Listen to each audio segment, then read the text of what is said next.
Hey y'all, what's up? Jamie, that's me here. Welcome back to another quick chat. Welcome back to the channel. Go ahead and let me know that you're here by hitting that like button for me.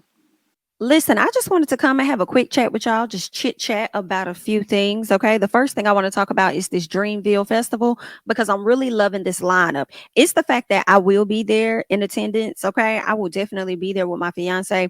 And I have not seen Usher in concert. I have not seen Summer Walker in a concert. So right out the gate with those two individuals, I am just super excited. It's the fact that Mario is going to be there. And I also haven't seen Waka Flocka Flame in concert either. So I'm a little excited about that too. So listen, y'all know I love me some J. Cole down. I am indeed a fan girl. So it's gonna be everything. I've seen Drake in concert already. And whenever Drake performs for me, I'm always like, don't go, stay. No, why does it have to be over?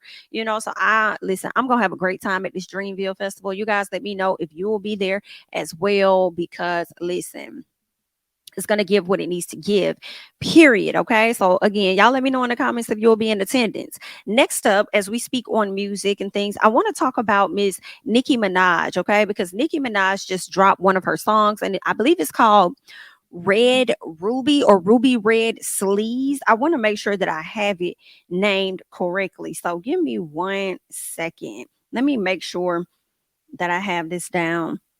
Right, because Nikki done dropped this song. I had to run over there and check it out and see what is it really giving. Yeah, it's called Red Ruby the Sleeves. Now, I checked out the song, and for me personally, I really liked it. I have to say, I really like the song. There are parts of the song that I cannot stand, which is the uh-oh.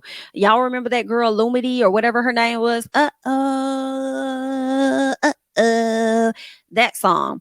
So Nikki did her own spin of that song, but she continues to have the uh-ohs throughout the song and some of the girl lyrics, like her singing in the song as well. And that's what I really did not like. I was like, Nikki, you really could have just took the beat and we would have understood, and you could have added a uh-oh here or there. And we would have been okay with that. But when it came to the bars and stuff, I felt like Nikki did what needed to be done. There was just small things like the uh-oh that could have been taken out. But for me, I was like, I feel like she snapped. I thought it was really good, but that's just my personal opinion. Y'all gonna, say what y'all want to say, feel how you want to feel. But I thought that it was a good track. Y'all gotta let me know if you've already checked out the song and how you feeling about it. Now, I did not like the lyric video. The lyric video was a distraction for me. I was like, girl, let me just go back and just listen to the song by itself. Because I had actually listened to the song. I couldn't get it on iTunes, so I had to go to YouTube Music to listen to the song. Checked out the song, but because it had so much uh-oh and the other girl talking and singing or whatever she was doing on the track, I couldn't hear Nikki. So I had to put the phone up to my ear to actually hear what she was saying. And I was like, okay, yeah, she's snapping. I think this is really good. She could have left the uh-ohs out, but I think it was really good. So then I said, well, let me go check out this lyric video, girl, and see what it's given. And I hate it. I hate that lyric video, girl. I don't know. I was just like, girl, she could have did something different with that. But all in all, I will say it's good. Y'all got to let me know what y'all think about the song as well. Okay. Now let's move on. We're still staying in the sector of music at this particular time, and I actually want to talk about Miss Cardi B. All right. Now y'all know Cardi B and Offset has this Offset and Cardi B meal with McDonald's, right? Well, what the people are saying is that some of the McDonald's franchises are not loving Cardi B and Offset, okay?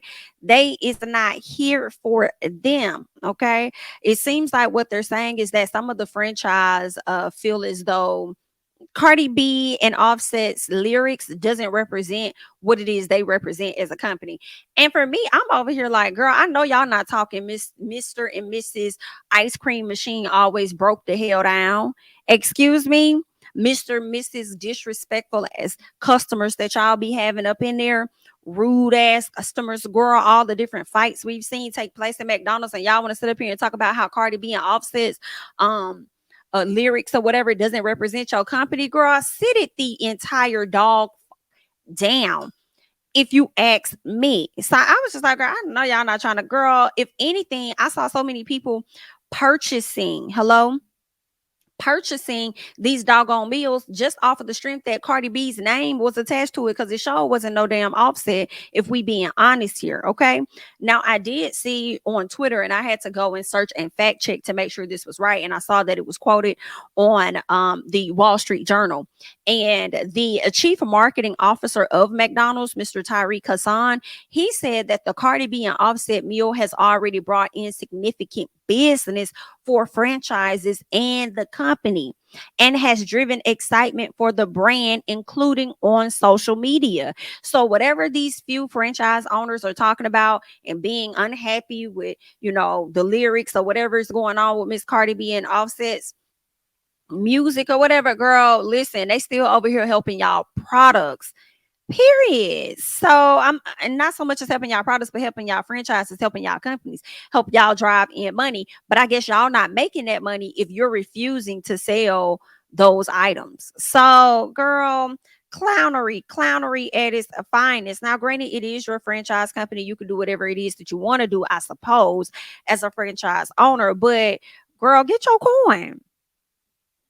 Get your coin. You feel what I'm saying, girl? Get your money. Okay, the people at the end of the day, you can't control the customers, right? You can't control the customers. So, I mean, if the customers come in here and they requesting it, like, you losing out on business if people come and pulling up saying, "Hey, y'all got that Cardi B and Offset meal? Oh no, we don't sell that here." Y'all need to sit up there and count how many customers y'all losing because they're going somewhere else to get the Cardi B and Offset meal. Now they might get a meal that day because they hungry, so it's okay. Let me get the quarter pound or whatever the case is, whatever y'all got. But then the next time, girl, y'all finna lose that business because they really want to try that Cardi B and Offset meal, and they're gonna go to another McDonald's. They got it. So I mean, I don't know, girl. Like, y'all let me know y'all thoughts about that. I feel like that's a little whack, girl. Get y'all coin at the end of the day. Okay. But either way, let's go ahead and move on. Because talking about getting your money, let's talk about Vanessa Bryant. Because my girl done sat up here and got the money that is owed to her, as she rightfully should. Okay. Listen to me. This woman, okay, according to to LA County, and this is from LA Times, they're saying the county has agreed to pay this woman $28.85 million. Did you hear what I said? $28.85 million, okay, in a settlement with her family over the crash photos.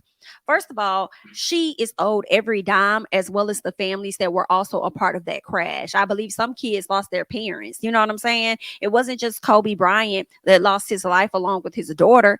Other people lost their family members. And it's the audacity of y'all to take pictures. And what's so crazy to me, let me say this, it's the audacity of y'all to take pictures of these people's remains and then show them around town to other folks, and probably was willing to sell those images off to somebody just to get a coin. And what kills me is the fact that ain't no telling who else's dead bodies, their remains, that these people have taken pictures of. And some folks may not have been aware or may not have had the financial means to sue and just decided to let it go or whatever the case is. Because it's like, if y'all will do this to Kobe Bryant and all of the victims that was involved in that plane crash, then who else are y'all over here doing it to? And this is definitely a lesson. And I hate that it's 28.85. I wish it was 30 million. Can we round it up to 30 million motherfucking dollars? And another thing, do y'all LA County got enough of that money to give to Miss to Miss Bryant and others? Because at this point, the way that coin looking, girl, it's looking like they finna own the city. Okay, they finna own LA.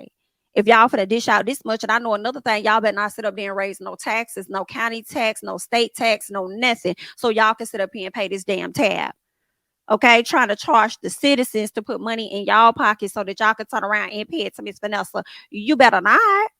But let's get into the article.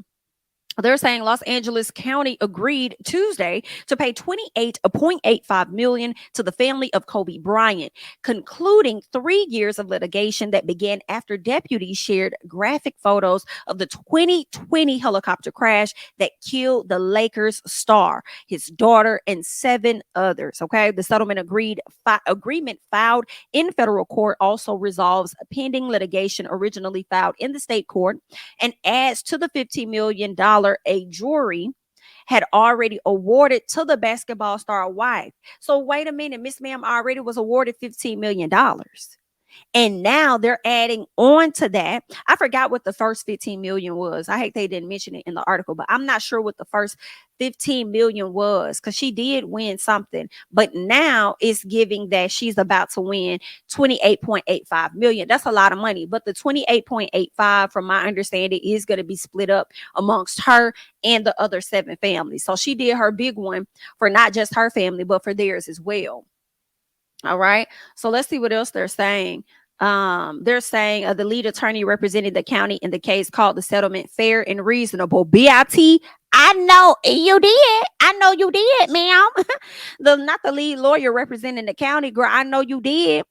Okay, and said the 28.85 million, which includes, okay, so it includes the 15 million jury award, okay, resolves all outstanding issues related to pending legal claims in state court, future claims by the Bryant children, and other costs, with each party responsible for its respective attorney fees. I know that's right, baby. Let me say, whoever those attorneys are that hopped on this case, I know they over there, girl, clicking their heels, sea walking, and anything else that they could do, because this is a large payout for them. They finna definitely get some bank. Child, listen, girl, maybe wish I was a little piece of an attorney. So I could, girl, y'all could have just gave me half a bill and I would have went and sat down somewhere. Period. Okay. So I really hate that, these people lost their lives. Like, I cannot believe it. Like, sometimes I'll still be shocked that Kobe Bryant is legit gone and not here, as well as his beautiful daughter, Gianna. So, girl, it's just really sad. But they're definitely owed this money, because I just think that's really disrespectful. And I feel like that's kind of like abuse of a corpse, in all honesty, because you taking pictures of a person's remains. And although they're dead, they can't consent to whether they want you to take those photos or not. But I feel like that should be a violation. Like, because if they were alive, would they want you to take their photos? Possibly not. Possibly not. Okay, it's a possibility. Now, maybe not, but I don't like that. Don't do that. So that's what's going on with Miss Vanessa Bryant. She's continuing to fight for her family, and Miss Girl is set. I'm sure she got a healthy payout from, any insurance policies. I believe she's inherited his companies. Like, this is a rich BIT, and it just makes me wonder, is Vanessa Bryant low-key a billionaire her damn self? I'm just wondering, girl. She probably one of them silent billionaires, ain't saying a whole lot, ain't dating nobody, just kick it back, chilling, you know what I'm saying, doing her thing, receiving her husband's money, and she a big spender and a big stepper. Whew, girl, I do wonder if we will ever see her get to a place where she wants to date again. I would probably think not. If so, she may keep it on the low, because I don't think it's going to be nobody that's really going to come along and be able to compare to Kobe Bryant, your kid's dad, So I don't know. We'll have to see what the future holds for her, but definitely wishing her the best of luck in everything. And girl, congrats on them millions of dollars that you done grabbed up off that county, baby. Period. Okay. LA is owned by Miss Bryant. But either way, good luck, and let's move on. Okay, I want to talk about this ex-Tennessee cop right here, and I mentioned her on the channel previously, right? And I do believe this is Megan Kelly. Okay, but what I'm reading, they're saying ex-Tennessee cop files a lawsuit claiming she slept with multiple colleagues because she was sexually groomed to do so. Now, this I do not believe. Okay, now I came and brought this story to y'all a while back, where this woman who's married was messing around with other men in the department who were also married. She was giving, different type of oral things, and just, it was a lot of sexual things that was going on between her and a lot of the different people throughout the department. And I mean, it was giving sketchy. Like, girl, were you being hazed to do this type of stuff?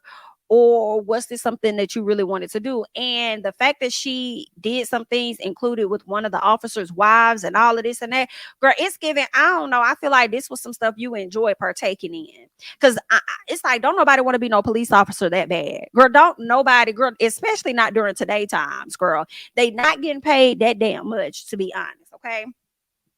ma'am, if you want to be in that type of authority or what, girl, go to the military or something. Girl, go be a sheriff, go be a parole officer, go be what, go work at the prison or something, ma'am. Because don't nobody want to be a police officer that much that they got to sit up here and hunch on people and suck on peen and all that other stuff. So I do feel like a large amount of the situation that happened was because you wanted it to happen, in my opinion. But now she's saying that these men groomed her, and I'm like, you a grown ass woman. I can't necessarily say that the term groomed applies in this situation. Oftentimes, when I hear the term groom, it's from a kid, okay? A kid or a younger person being groomed to be a certain person up until, they reach an adult age. That's typically what groomed is that I've heard, okay? And these men was around your same age, so it wasn't no grooming. So you think they was grooming you to be something in the police department? That's a not giving, girl. I'm just that's not making no sense to me. I'm sorry, Megan, girl. You not gonna get no pass on that for me personally. Now, maybe you could have used a different word outside of groom. I don't know what you could have used actually as I'm looking at this. You could have used something else, but groomed ain't it.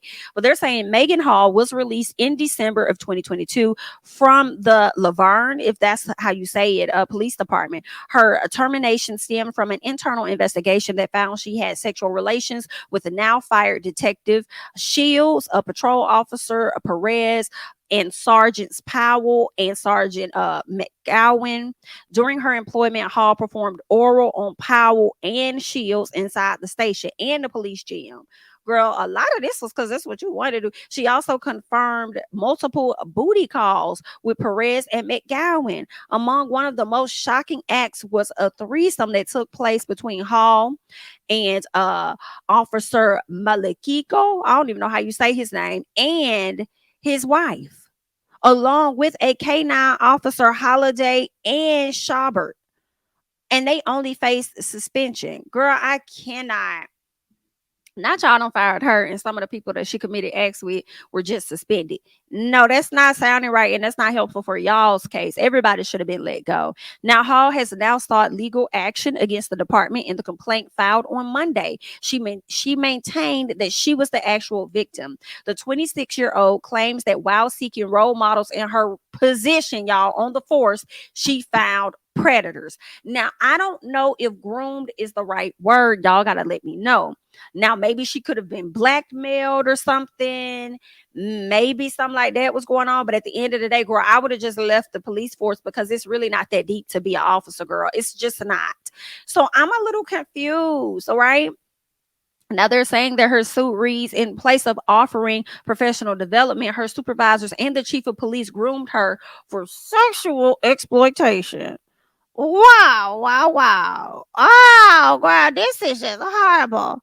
This is just horrible. Girl, what y'all got going on over there in Tennessee? What do y'all have going on over there in Tennessee? Because it's definitely giving sexual exploitation for sure. That's facts. It's giving that, but it's not giving groom to me. But y'all help me understand. And the reason why I'm asking what's going on over there in Tennessee was because we just had this situation with Tyree Nichols that I believe took place out of Memphis, Tennessee. I believe it was, but it was definitely Tennessee. And my thing is, what y'all got going on? Because y'all had a whole scorpion unit that was out here wreaking havoc on people. You had these other officers that resulted in the death of this young man. Like, girl, what the does Tennessee have going on? What is it? Now they're saying the disgraced officer reports having difficulty finding new employment following the intense backlash. Now that I believe, and I also feel like she should sue for that, because how is it she was let go, but you suspended some officers that can return to their job? That's a problem, okay? Blaming her multiple affairs on a possible separation from her husband, all right? They're saying Hall claims the pressure even caused her to contemplate unaliving herself, okay?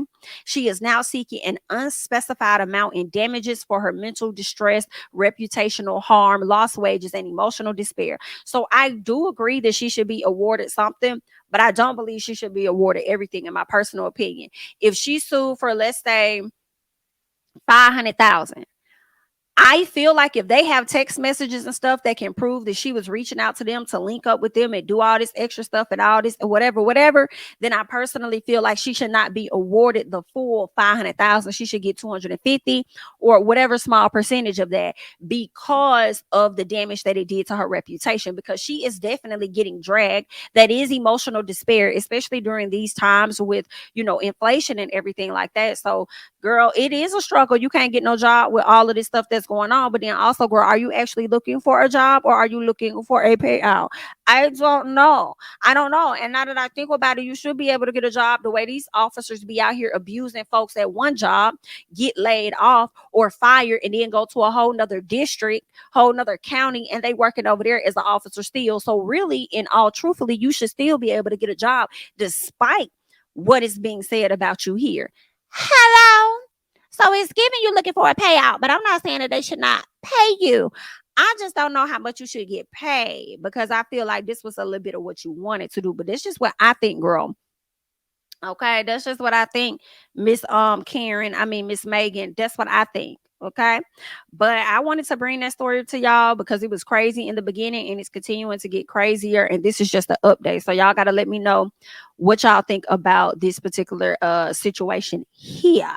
All right, next up, let's go ahead and move on because more things are happening in this world, and that's with Tim Norman. Girl, listen. Girl, first of all, we have to get into how unattractive this man is, in my personal opinion. Okay. But I guess everybody look good to somebody, and right now the only person he gonna be able to look good to is prisoners, unless it's some women that's gonna reach out to him thinking they're gonna get some love at the lockup. And guess what? That's dead because he gonna be in there for life. But let's keep going. All right. They're saying former Sweetie Pie star Tim Norman has been sentenced, y'all, to life in federal prison. Now, after 6 months of waiting, former Sweetie Pie star Tim Norman learned his fate on this past Thursday. Now, Norman was sentenced to life in federal prison for the murder for hire against his nephew, Andre Montgomery Jr. And I remember that. That is so sad. He over there coming to the funeral and stuff. He over there being on TV doing interviews and all this and that, acting like he ain't had nothing to do with it and all this bullshit, knowing he has something to do with that baby's death. And what's crazy is people have questioned whether or not he had something to do with the death of his brother. Girl, it's just a mess. But let's keep going. They're saying back in September, a jury spent more than 17 hours deliberating and determining a final verdict. Norman was found guilty on all charges, including conspiracy to commit murder for hire resulting in death, and mail fraud.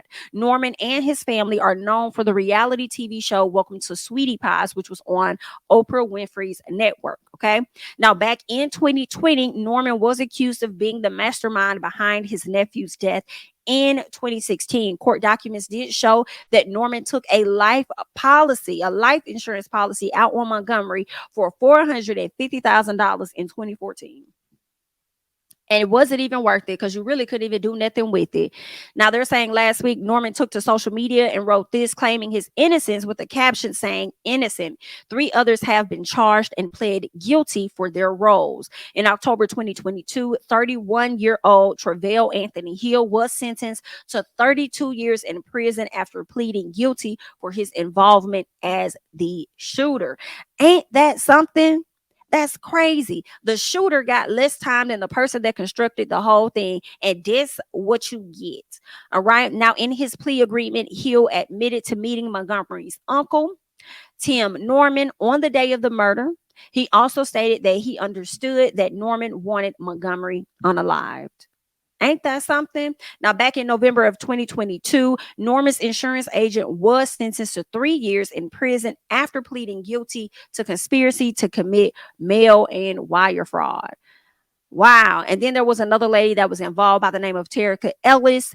And I'm not sure exactly how she was involved, but she was sentenced to 3 years in prison for her involvement with the crime. And meanwhile, you got Miss Sweetie Pie over there talking about something. That's my son, and I'm gonna stick behind him. That's my son, and I'm gonna stick behind him. Girl, will keep on sticking because he's gonna be sticking to the jail for life. Okay, and you getting older, and I really hate that for you, girl, I don't think you need to commit the rest of your life to your foul ass child. But I can't tell you what to do because it's your child. Okay. I can't tell you how to love your child, even when they right and when they wrong. I don't. That's what you're gonna do that anyway, because DJ how you is. Okay, so either way, good luck. Now, before I move on, I actually want to go back to this story regarding Megyn Kelly, because I forgot I had like a news article that I just wanted to play, or at least a news story that I wanted to play to see if they had any more details regarding her case. So let's go ahead and let's check that out. Megan Hall was 24 years old when she was hired as an officer here at the Laverne Police Department 2 years ago. Her plan was to have a career in law enforcement. She now knows that dream is likely over. I remember while interviewing for the position at Laverne Police Department, they described the environment as a family. However, while I was aspiring to protect my community, the Laverne Police Department was not protecting me. By now, most of the country knows what happened. Hall, 4 other officers, and the police chief were fired last month.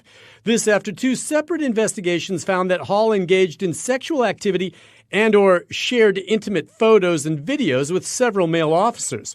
The chief and 2 sergeants were among those implicated.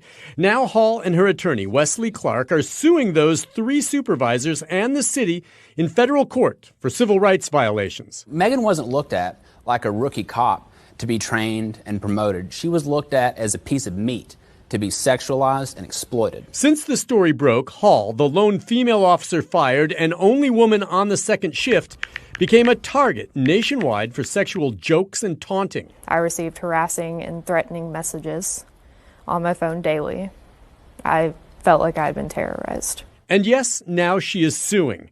No criminal charges have been filed in the case. Hall knows there are those who will say she was a consenting adult who willingly participated in sexual antics in violation of police department policy, and that now she wants to blame others, including one sergeant who targeted her early on. I know what most people are saying. You know, you could have said no. I get it. But my response to them is that I did say no, and he wouldn't take it for an answer. Eventually, I gave in from pressure. So it's not as easy to say she could have just said no. She did say no on several occasions. Miss Hall tried to get out of this relationship, and she was not allowed to. Hall concedes she participated under duress. She's not saying she was raped, but adds that the salacious details made public of sex on the job put her alone center stage and do not tell the whole story. They isolated me, they shunned me, they accused me, and they blamed me for becoming a victim. Hall suffered from depression to the point of considering suicide, and at one point was hospitalized. She felt trapped. My supervisors worked together to take advantage of my vulnerabilities and my mental health, and they used it for their gain and sexual pleasure. And that included the police chief, Chip Davis. The independent investigation found he was aware of what was going on and even received intimate photos and videos of Hall. Who do you even turn to when the chief of police is sexually harassing you? How could I get justice when the entire system, including the chief, not only condoned such behavior, but participated in it? I was lost and I felt alone. I had no one to turn to, and I had nowhere to go. Hall now realizes her career in law enforcement is likely over, and she knows those ugly memes on social media will remain forever, her reputation sullied. No woman should ever have to endure this type of abuse. What happened to me during my employment at Laverne's police department, it should never happen to anyone. Hall now hopes to put what happened to her here at the Laverne PD behind her. She is married and says she has a strong family support system and says that it was her faith that helped carry her through the turmoil. Nick Barris, News Channel 5. All right, y'all. So y'all just heard that. I don't really know how to feel, y'all. And I don't want to victim blame her. You know what I'm saying? I really don't want to victim blame her. But at the same time, some things are not making sense. And I'm not going to go along just because she said that's what happened. Okay. I'm not going to do that. But some things are not adding up. What I really don't like is that her attorney referred to this situation as a relationship, and I'm confused because I'm like, if she did not want to do this, and she said no, she wasn't a consenting adult, why are you then start referring to this as a relationship? Some things are not adding up, and I do feel like just leave the station. Don't be a police officer. Just go somewhere else. You know what I'm saying? I'm not in her situation because that's where it makes it difficult, right? I'm not in her situation. I've never been in her situation to truly experience what she said happened. But some things just are not making sense. And like I said, she would have to prove in text message where she said no.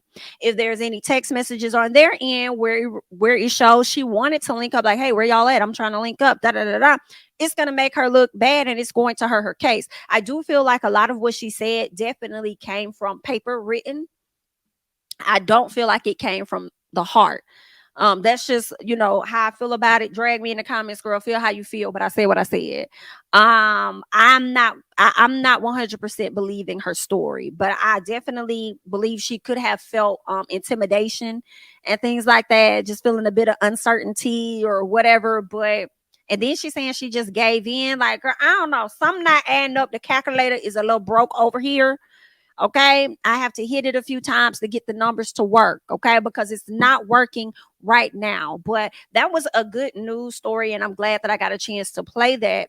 If YouTube doesn't flag that, girl. So y'all go ahead and let me know what you thought about everything that she just mentioned. Okay. And what your breakdown was of watching the interview and things happen. Okay. So y'all let me know. All right. But that's all I got on that part. Let's go ahead and move on. Girl, we have to talk about Alex Murdaugh. Now, I covered this story like a year ago, probably around this time. On my channel, we did like a quick chat. We talked about him and how it was a lot of suspicion surrounding him, right? It was a case where his son was a part of a boating accident that resulted in the death of another young woman. I believe her name was Mallory Beach. Okay, passed away. And the crazy thing was, we got more details with this Netflix documentary. So if you have not seen the Netflix documentary on the Murdaugh murders, go ahead and check it out because there's been a lot of things surrounding this family. Okay. When I started to talk about Alex, there was a situation where his son and his wife had been unalived, and a lot of people were believing that he did it. So we talked about that, right? And then, like a few months later, we learned that he was popped in the head, and come to find out, he was trying to unalive himself, but get somebody else to do it so that he could get an insurance payout that would take care of his oldest son, Buster. So, girl, the documentary adds additional layers to what we've seen as far as the Murdaugh families, right? Now, what we learned was that there was another death, all right, that I was familiar with, but the documentary went in more detail about a young guy by the name of Steven. I can't think of his last name, so please forgive me, but his name was Steven. And I really feel like Steven could have passed away around 2015 or somewhere up in there. And the involvement that the family members may have had with his passing, because his car broke down on the side of the road or something. He called 911. He needed some help. And then I think on the phone call or something, it has something to do with the Murdaughs, because one of the sons showed up, one or both of the sons. Okay. He had a son named Paul, and then the oldest son name was Buster. And I think Buster could have been a junior. I'm not sure what Buster's real name was, but Paul and Buster likely pulled up to the scene. The story was that Buster allegedly was messing around with Steven, because that was like one of the rumors that was going on.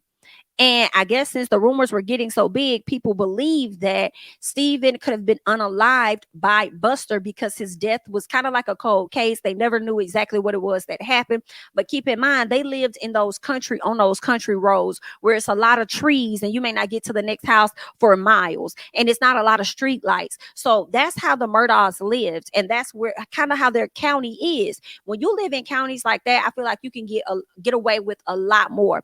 Girl, people probably got folks buried on their property right now, and people have never found them to this day, so crazy. I feel like a lot of that goes on in those particular areas. So you had the Steven death that happened prior to Mallory. You had the Mallory death. In the documentary, we learned about another woman, which was their housekeeper, the housekeeper died because she arrived to work one day, and then they said she just all of a sudden fell down the stairs, and Alex said that the dogs tripped her over. And I'm like, well, Alex, how you know? You wasn't there. So I guess that's the story his wife told him or something. Like, Mr. Murdaugh was good at covering BS. When the situation happened with so his son Paul had a girlfriend that he was dating. I can't think her name. I think her name starts with the M as well. Can't think of her name, but he was dating this young girl, and they got into a car accident because obviously the Murdaughs allowed their kids to drink when they were like 14 years old and up, like they were young. So the boy was drunk, right? And he ended up crashing the car. The car flipped over on his side. The first thing the girlfriend knew to do was to call the police. But he calls his granddad because, keep in mind, the Murdaughs are a long-standing family of attorneys. They had their own firm, and I believe it started with Alex Murdaugh's great-great-granddad. So I believe it was his granddad, and then the great granddad, and then the granddad, then his dad, then him, and so on and so forth. And I believe Buster went to law school as well, but something happened to where I think he ended up getting put out or something like that. So I don't think Buster got a chance to get his law degree. But all in all, Paul, whenever he got in trouble, he would call his granddad to get him out. So when Alex and the wife, Paul's mom, got to the scene, they see the girl is on the phone with 911. Like, did you call 911? She was like, yeah, I called him, whatever. He was like, they were like, do you know you can get our child in trouble? So they pretty much cleaned up the entire scene like nothing ever happened. When it came down to the young lady that died from the boating accident, they pretty much lied and said somebody else was driving the boat when he wasn't. Then he came in there trying to change. First of all, Alex came to the hospital saying, oh, this person was the one driving the boat, trying to cause a lot of confusion. Then telling the parents and people not to talk. Don't say anything. Don't speak to anybody. Don't say anything. Oh, I need to get in there and see this young lady. I'm her attorney. And it was one of the girls that was injured on the boat. And he's like, oh, I'm her attorney. And the girl was like, don't let that man in my room. Do not let that man in my room. And he was actually trying to say that he was representing the young girl that was dating his son right at the time. So because he was trying to concoct a whole narrative. He even approached the young man's dad, who was in the young man who they tried to accuse of driving the boat. He approached the dad trying to convince him to not talk to anybody and convince him to be okay with the fact that we're going to put this on your son. Like, girl, you just got to go watch the documentary. Documentary is tea. And it's about 3 episodes, I believe. But just so you know, let's fast forward, okay? Because what I really brought this to the front for was to talk about the fact that this man has been found guilty, okay? A lot of people are believing that he killed his son and his wife. They believe he unalived them. Right now, they're saying a judge sentenced the disgraced South Carolina lawyer to 2 consecutive life terms without the possibility of parole for the murders of his son and his wife. Now, the jury deliberated for less than 3 hours before a conviction. And girl, he is out of here. That's all I can say. Let's see what they're saying. While this trial focused on the murders of Maggie and Paul Murdaugh, the case has also prompted investigators to review 2 more deaths that happened earlier that year, and that's Stephen Smith and that's Gloria Satterfield. Gloria was the housekeeper that fell off the stairs, and Alex Murdaugh said that he was going to cash in her insurance. I guess he had insurance on her or whatever. He was going to write off everything, get the money from her insurance and give it to her kids because they didn't get anything. They needed to be able to take care of themselves. Tell me why this man cashed in the money, never gave the kids nothing. Cash in the life insurance policy, got the money, never gave the kids nothing. Out here running them up because he out here gambling. Then also kind of find out the man was stealing money from his firm. And the day of the murders of his wife and his son, the firm had just fired him. They had just fired him, from my understanding, and told him, hey, we caught on to you. You stole millions of dollars from the firm. And he was sending the money to some guy. And this was the guy that he got to shoot him in the head, to pop him in the head to, make it seem like, oh, he was clapped, and then whatever money will go to this person. So what I think was happening was I feel like Alex was paying that man to unalive his son and his daughter. I can't say for sure I believe Alex did the unaliving, but I definitely believe that Alex was there when the unaliving happened. And I feel like he paid that man to do it. That's just what I think. Okay. But he definitely has some involvement, and he definitely should, in my opinion, he definitely should be, locked away. You've been found guilty, sir. And I definitely believe that. And, he was just crying all throughout the trial, and snot dripping and everything. And I'm sitting over here like, sir, you doing all this and that. But when we saw the 911 footage, when the night that your people passed away, you had I ain't see no tears. I ain't see none of that. I ain't see none of that, baby. None. And he over there talking about some, can you confirm that they're dead? Are they dead? Are they gone? Yeah, they're gone. They're not breathing. Oh, oh, oh. Like he wasn't crying. He wasn't doing nothing. He was emotionless. Okay? Emotionless. Whichever one, girl. He had absolutely no emotion about their deaths. Period. And then they like, it was just good. It was a good trial, girl. Cause I was over here tuned in. I ain't gonna lie. Girl, it was a good trial. I said, baby, you going to jail. Like, you going to jail. Like, you going. I don't care what you say. Then he gonna sit up there and try and get the black lady that takes care of his mom. He gonna sit up there and have her tell the cops that he had been at the mama house for about 30 to 40 minutes or 40 to 50 minutes checking on her. Girl, that lady got on the stand and said, you ain't finna get me, baby. Who you finna get? I said, Miss Kathleen Sue, you not getting me, bitch. Your Honor, he lied. Nope. I said I wasn't gonna do it, Your Honor, because I likes my life. And he not finna get me tied up with his shit like he got everybody else, sir. No, ma'am. Not Becky Sue. Listen. No. That lady said he was not there for no 30, 45 minutes. That man probably was there for 15 minutes or something like that. She said, I said, nails are continuing to be hammered into the coffin. Because when I say that you're out of here, baby, that's what I mean. That's what I mean. And he was indeed out of here. Like, girl, that man is sentenced to life without parole. And, when they were reading off the verdict about the judge, about him being guilty, when they got to the third verdict, right? Or maybe, no, I think it could have been the fourth verdict. His face kind of looked like it was like a like dang it type thing. Like, well, you got, like, to me, looking at his face, it was like a dang man. All right, well, you got a deal, you had something to do with it, so you just got to be okay with the consequences. Like, that's what I read on his face when they got to the sixth or seventh juror. Maybe it was the sixth one. He was like, his face kind of looked like, dang, I thought I would get at least somebody to believe me. Like, that's what I was reading on his facial expressions for me. And I'm just like, baby, this right here is a motherfucking mess, baby. I knew you was going down. And some people were saying that they don't believe he did it and that he's going to be found not guilty. And I'm sure that had a lot to do with his privilege and how he's shown himself up to be in the whole South Carolina area or whatever the case is. But I'm like, baby, I'll be shocked if this man get off. And they done release they done doggone release a documentary too. Let me tell you, before they even chose those jurors, you already know. I feel like so many people across America knew about this situation. I feel like a lot of people already heard about the Murdaughs, what was going on with them. Like, So what I'm saying is, I feel like a lot of the jurors were kind of already tainted and already had a history and already knew a little something when it came down to him. So, girl, you're a goner. You're a goner, baby. So I'm not mad. I have no sympathy at all for this person. Especially the way he tried to go about manipulating people.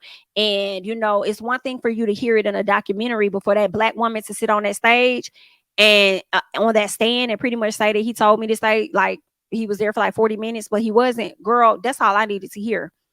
All right. So you definitely did it. And then it's the change of clothing. What he had on in his mama house versus what he had on when he came to where his son and his wife was at the kennels. Completely different outfit when the police got there. Right.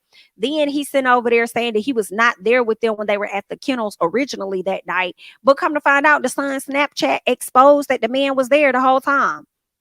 So it's giving what the hell? What the hell? And then he convinced the wife to go to where the kennels were. Because the rumor has it the wife was thinking about leaving him anyway because of his drug habit. But he convinced the wife to go over there where the kennels were. So this was definitely a setup. Whether he pulled the trigger, we still do not know, because I don't believe they were ever able to find the guns, which is why I feel like he had somebody else there to commit said crimes.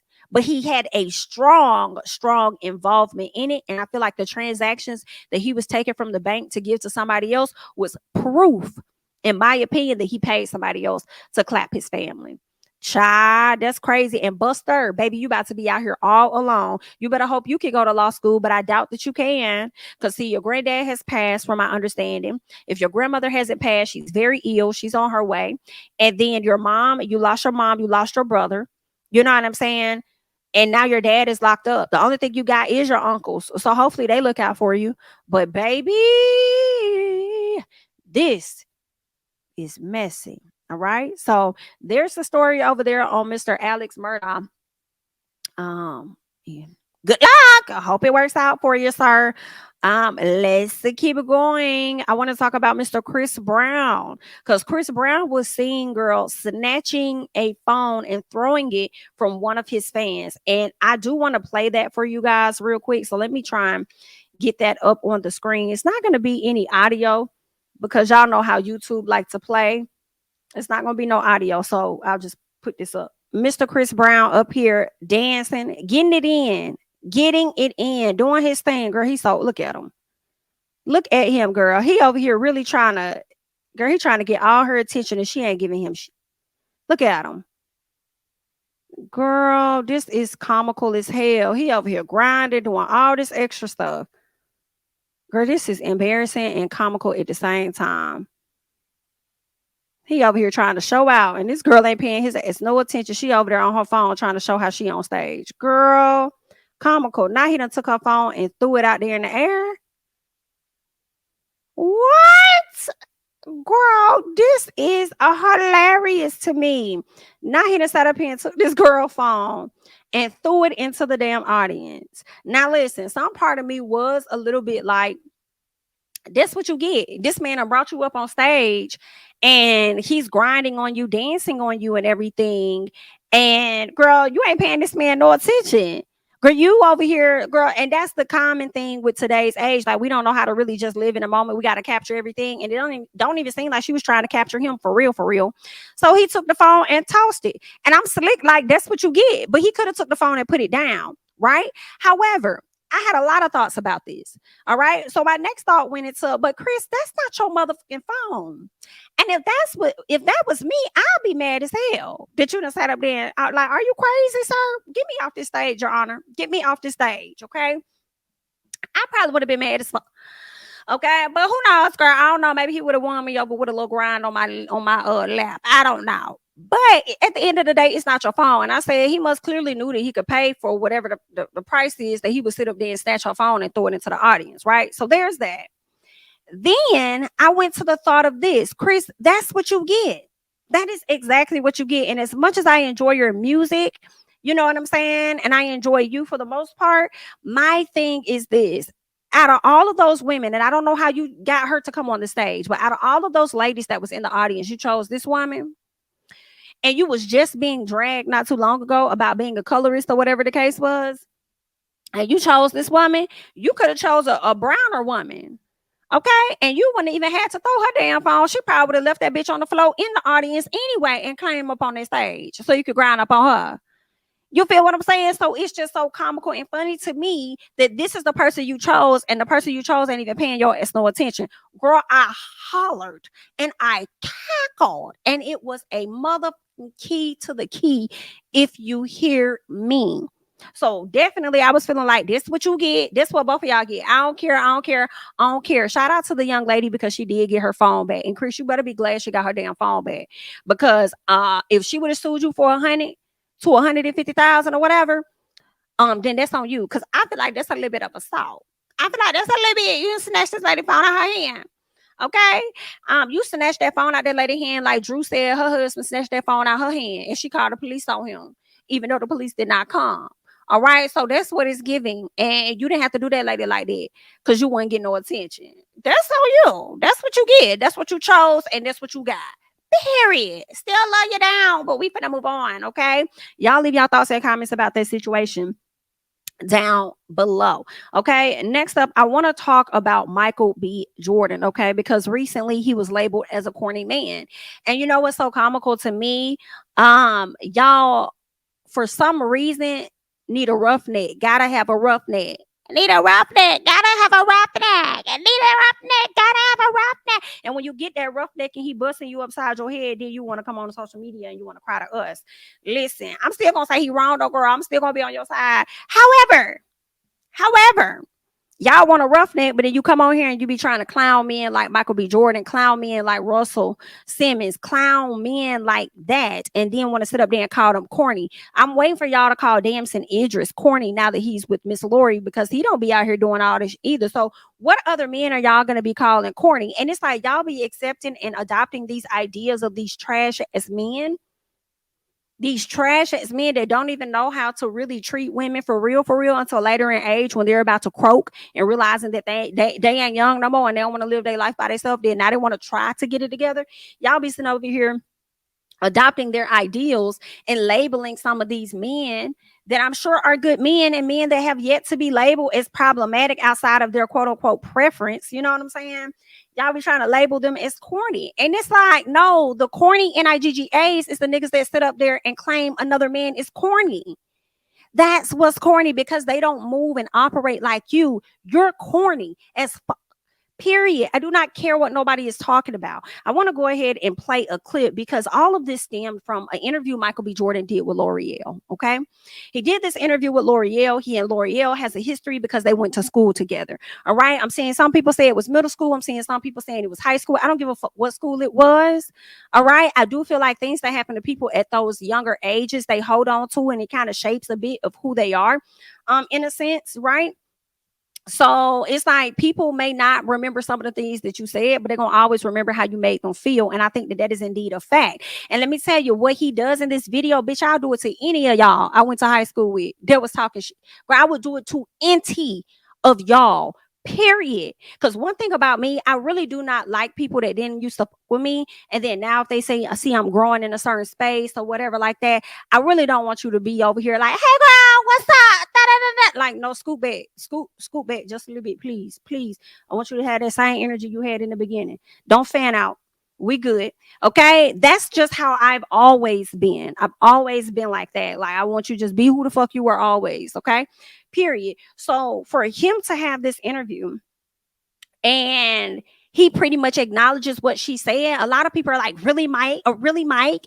You're definitely corny because of what you said and how you came at her for something that was old. Oh my God, it's so old. Bitch, she the one that brought it up on a recent interview. What are y'all talking about?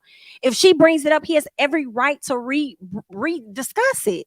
I'm sure this man would not have just been saying, oh yeah, I'm the corny dude because this is what you said in high school. This is what she said on an interview recently, which is why he said what the hell he said. And I feel like he had every right, reminding her, I'm corny, but you want to interview though.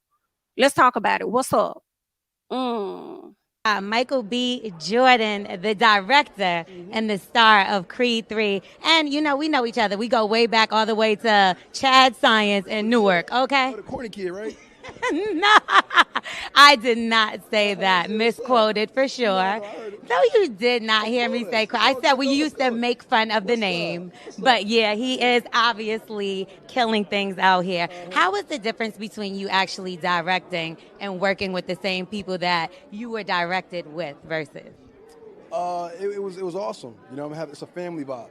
Yeah. Last nine years of my life, I spent on the Creed films. They're very supportive. You know, Tessa, Felicia, Rashad, Wood Harris, people that see me grow up. And for the fact that I stepped behind the camera and finally got a chance to direct them, they loved it. They embraced it. And it was All right, so y'all pretty much heard that, right? And I love it so much because here's the thing. Even though he referenced the corny thing, it was like he was joking. But even if it was some seriousness behind it, she brought it up on a damn interview confirming that he was indeed even corny or whatever the case was. So he's responded to that. But what people seem to be overlooking is the fact that the man still stood there and gave her an interview. And for me, I don't understand what's corny about that at all. At all. If he still stood up there and gave her an interview. Now, if that would have been somebody else, or even if it wasn't somebody else, what if it would have been Michael B. Jordan and he said that and he walked off on her and didn't want to do an interview with her because of what she said, right? I feel like that speaks to his character and his professionalism. That, yeah, I could joke with you because of some stuff that you said, but then also I'm going to continue to do this interview with you. Like, it's a benefit for both of us. Like, yeah, you're helping put my video, my movie out there, but also you're getting views and getting whatever clicks or getting whatever, acknowledgement from you being able to interview me. So I don't understand why people want to label this man as corny. Girl, y'all might want to check y'all damn selves, in all honesty. Speaking of, you doing that to a girl is some corny nigga shit. I can see that. You being Michael B. Jordan today, allegedly sexiest man alive in all of these blockbuster movies. I agree. During your highlight week, you've probably never been more visible than you are right this second, and that's what you do to her. And if I bring back them white girl rumors, then it's going to sound even crazier. Then it's going to sound crazier, because why you talking to our sisters like that on the red carpet? We only talking to white bitches like that. So I'm just going to play a little snippet of what he said. But again, it's still whack. It's still lame because, once again, whatever happened was only a few seconds. It was real quick. It didn't even last that long for him saying anything like, girl, you call me corny. Da, da, da. Like, I'm not understanding. And then y'all bringing up the white girl rumors, whatever. Like, and what? And what? We're going to forever have this conversation. These people going to forever choose whoever the fuck it is that they want to choose. Joe, you're the last person to be speaking about anybody and how they talk to a sister when there is a repeated history of how you've handled women that you've dated. Let's be very clear about that. Okay. And a lot of your women ain't been black women either. So what the hell is you talking about? Like, I'm just like, girl, be quiet, calm down. And then saying this man ain't never been more visible or anything. Like, what are y'all talking? The man been doing Marvel movies and other shit.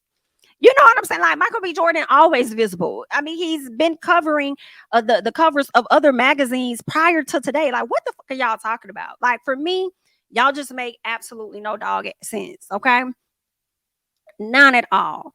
And the fact that y'all would say what y'all saying, y'all are the ones that are actually corny. Period. Because I'll say that shit to anybody. How is it that Mike Jones can have a whole song saying, back then you didn't want me, now I'm hot, you all on me? Like, how is it that he got that song and some of us still sing it to this day, but Michael B. Jordan can't pretty much say that to her in her face? I'm the corny dude, but you want to interview. Let's do it. What's up? What you got? Okay. Mike probably handled it better than I would, because I probably would tell my publicist, you see that one? Nah, we're going to skip. Yeah, yeah, we're gonna skip that one. Hey, how you doing? Skipping right on over there to somebody else, okay? So he did it better than me. Period. So I don't know what the hell y'all be wanting from people for real, but everybody think they be living perfectly in their glass houses, girl. So continue to live as you live. Let's go ahead and move on, okay? Because I want to talk about Mr. Jussie Smollett, all right? Because it looks like he is appealing his 150-day jail sentence in hate crime hoax. But I'm confused on how you can appeal a 150-day jail sentence when you've already been sentenced. I'm lost. I am so lost. So are you trying to get an appeal to have another trial to confirm that you wasn't lying or anything?